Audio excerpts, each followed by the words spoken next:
तो नरसिम्हा राव को पता था कि क्राइसिस है। तो जब उनका शपथ ग्रहण समारोह था तो सुबह-सुबह फ़ोन किया मनमोहन सिंह के पास, उस समय वो यूजीसी चेयरमैन थे, कि आप 10 बजे पहुँचिए राष्ट्रपति भवन, आपको शपथ लेनी है और पहुँचिए। बस फ़ोन आया। अब मनमोहन सिंह को भी नहीं पता कि मुझे किसी की शपथ लेनी है, क्या करना है, बस फ़ोन आया, उठ के चले गए। अब वहाँ पे राष्ट्रपति भवन में जो लोग बैठे थे, राजनीतिक, वो देख के हैरान हो गए कि ये क्यों आए हैं, इनका क्या काम है। तो खैर किसी को, पूरे मंत्रालय को, पूरी पार्टी को नहीं पता, और बस तुरंत नाम गया कि इनका शपथ ग्रहण कराइए, तो शपथ ग्रहण हो गया। ऐसे फाइनेंस मिनिस्टर नहीं हो, बस शपथ ग्रहण हो गया। उसके बाद उन्होंने कहा कि काम में कहते हैं कि आपको फाइनेंस मिनिस्ट्री ही संभालनी है, वो हम शाम को डिक्लेयर करेंगे। तो एकदम से फाइनेंस मिनिस्टर बने। तो फिर नरसिम्हा राव जी ने ये कहा कि अगले दिन, और जब फाइनेंस मिनिस्टर का पोर्टफोलियो संभालेगा, तो पहले ही दिन नरसिम्हा राव ने मनमोहन सिंह से ये कहा कि हमारी ये इकोनॉमी क्या वाकई बहुत खराब है, सब लोग कह रहे हैं। तो उन्होंने कहा हाँ है। तो बोले कि ठीक है, आप एक पूरा 15 साल का रोड मैप बनाइए, और कि 15 साल में हमें क्या करना है, और कॉन्टेम्परेरी इशूज कैसे हैंडल करेंगे, लॉन्ग टर्म इशूज कैसे हैंडल करेंगे, और मुझे बताइए। तो मनमोहन सिंह जी ने कहा कि उसके लिए 3 महीने लगेंगे। बोले ठीक है। तो उन्होंने 3 महीने में पूरा रोड मैप रेडी किया। उसके बाद नरसिम्हा राव जी को दिखाया। तो नरसिम्हा राव जी ने कहा कि मुझे दिखाने क्यों लाए, करो इम्प्लीमेंट। तो वो बोले कि नहीं, पहले आप देख लीजिए, क्योंकि इसको बहुत राजनीति होगी, और इसमें कई मैटर ऐसे हैं जिसमें आपका रोल जरूरत है, और उसमें राजनीति बहुत होगी, क्योंकि we need to take some hard decisions today. तो नरसिम्हा राव ने उसको देखा नहीं, उसमें इतना काबिलियत पर भरोसा था, देखा ही नहीं। और सिर्फ एक टाइम चाहिए कि तुम करो जो करना है, राजनीति मुझ पर छोड़ दो। ठीक है। उस ड्यूरेशन में अगर कुछ लोगों को याद हो, 5 साल के टेन्योर में, तो मनमोहन सिंह का 3 बार रेजिग्नेशन हुआ था फाइनेंस मिनिस्टर। पहली तो क्या हुआ कि नरसिम्हा राव से कुछ मतभेद शुरू हो गए, करीब 1.5 साल बाद। नरसिम्हा राव कुछ चीजें चाहते थे, तो मनमोहन सिंह ने कहा कि हम कर तो देंगे, लेकिन एक पर्टिकुलर सेक्शन को नुकसान करेगा, तो ये ठीक नहीं है लॉन्ग टर्म के हिसाब से। तो लेकिन नरसिम्हा राव जी को राजनीतिक मजबूरियां थी, तो पर मनमोहन सिंह ने कहा कि ये मैं नहीं करूँगा। तो फिर उन्होंने रेजिग्नेशन दे दिया। ये, और ये खबरों ऐसे शुरू थी शायद उनका रेजिग्नेशन हो गया है। तो फिर नरसिम्हा राव ने कहा अच्छा ठीक है, वापस ले लो, करो जो करना है। नरसिम्हा राव को छुटना पड़ा, ठीक है, वो हो गया। उसके बाद जो है फिर एक बार, 1 साल बाद फिर कुछ ऐसी मतभेद शुरू हुए। तो उन्होंने इसको रिजाइन तो नहीं किया, क्योंकि वो रेजिग्नेशन में टेबल से टेबल में कैसे में चला गया, बाहर निकला ही नहीं। दोबारा जो है मनमोहन सिंह अपने घर चले गए, और वो ऑफिस आने ही बंद कर दिया। 2 दिन ऑफिस नहीं आए। उस समय मुझे याद है अखबारों में बड़ी हेडलाइंस थी कि finance minister missing for 2 days, really थी।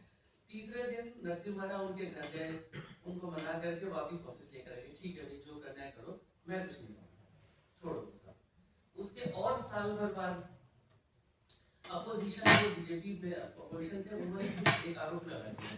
अब मनमोहन सिंह तो बड़े ऑनेस्ट आदमी थे, उन्हें छोटी बात कि मेरे पे आरोप कैसे लगा, वो फिर भागे, चले गए। तो फिर नरसिम्हा राव जी को, वाजपेयी जी को बुलाया उन्होंने, और कहा कि तुम्हारे लोगों ने उन पे आरोप लगाया है, वो भागे, अब अपने बंदों को बोलो, उनसे माफी मांगे, उनको बुलाओ। और उन्होंने वाजपेयी जी को दिखाया कि देखिए ये सारे प्रोग्राम हैं जो वो कर रहे हैं, और ये चीजें हो चुकी हैं, आज वो चले जाएंगे, काम रुक जाएगा। अब आप बताइए मैं कैसे हैंडल करूँ, आप मुझे एडवाइस करिए। तो वाजपेयी जी ने कहा कि नहीं नहीं, ये तो बहुत इंपॉर्टेंट काम है, तो कोई नहीं पाएगा, उससे हो गया। तो वाजपेयी जी ने अपने एमपी से माफी मंगवाई कि तुम माफी मांगो इनसे, ताकि ये वापिस आ सकें। तो फिर मनमोहन सिंह वापिस आए उसके बाद, माफी मांगने के बाद। तो बाकी ठीक है भी, कोई आरोप नहीं लगाएगा इनके। उसके बाद जो है 10 साल के लिए जब प्राइम मिनिस्टर बने, तो उसमें सभी जानते हैं कि बहुत सारी राजनीतिक मजबूरियां थी, और सब कुछ किया उन्होंने। लेकिन जो जो भी कड़े फैसले कर पाए, वो मतलब सभी जानते हैं कि कंट्री उसी के बेस पे चल रहा है। उस समय एक केमिस्ट्री मनमोहन सिंह जी की अब्दुल कलाम अपने प्रेसिडेंट से थी, डॉक्टर अब्दुल कलाम से। डॉक्टर अब्दुल कलाम ने कहा था कि वही कंट्री सक्सेसफुल हो सकता है जो एनर्जी में डिपेंडेंट हो। इसीलिए ये न्यूक्लियर डील ओबामा के साथ हुई थी, सबके अपोजिशन के बावजूद। तो उस समय जो मुलायम सिंह जी की बात हो रही है, तो जब ये था कि नहीं हो पाएगा, तो उसी समय मुलायम सिंह जी अमर सिंह के साथ अब्दुल कलाम से मिलने गए, और बोले कि क्या ये न्यूक्लियर डील हमारे देश के लिए जरूरी है। तो उन्होंने कहा कि हाँ, तब उन्होंने बताया कि क्या हमारी बात हुई थी ऐसे।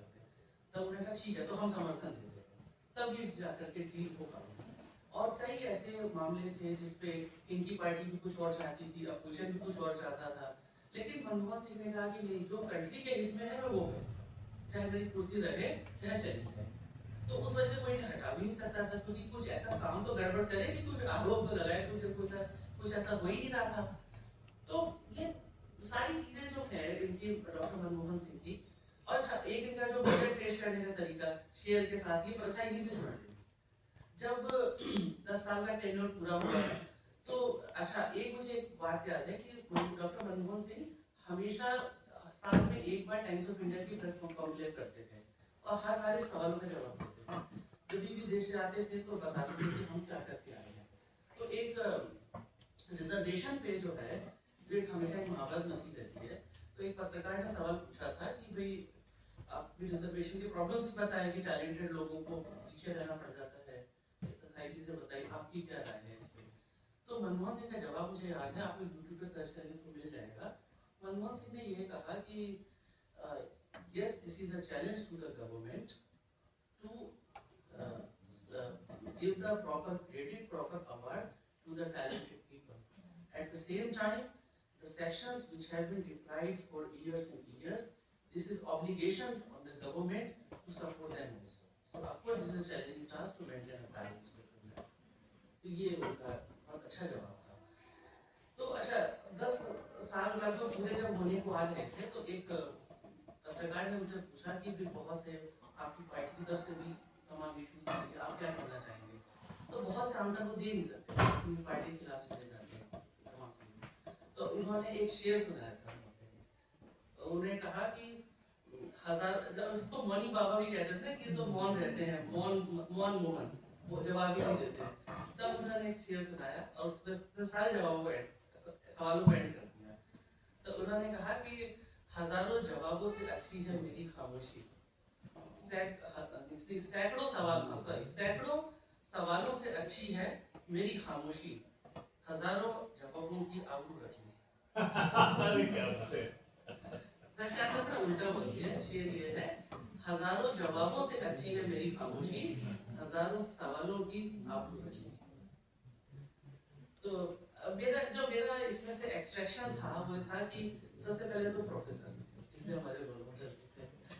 दूसरा पोलाइट, ऑनेस्ट, और सिचुएशन जब हमारे लोग और अपोजिशन सब मिलके खिलाफ हो तो भी जो लोगों के लिए बेनिफिशियल है वो काम करना, ये जो प्रेरणा मुझे मनमोहन सिंह जी से मिली वो मैं हमेशा याद रखती हूँ। और जो आधार वाली जो सर ने एक बात कही थी, आधार कार्ड वाली, उस पर एक बार बात करके चलती मैं। जब आधार कार्ड इसलिए शुरू किया गया था कि बाद में सारी चीजों से कनेक्ट हो जाएंगी और डिजिटलाइजेशन की तरफ मूव करेंगे। और जो हुसैन सर ने बताया था, तो वो प्रोजेक्ट का नाम था national mission for education through ICT। तब वो सारी यूनिवर्सिटीज को मिला था। तो आधार वाली इसके सेकंड चैनल में शुरू हुई थी, उसके बाद 14 में बीजेपी सरकार आ गई। तो बीजेपी सरकार ने आते ही पहला काम किया कि आधार को बंद करो, क्योंकि उनके कुछ और प्लान्स थे।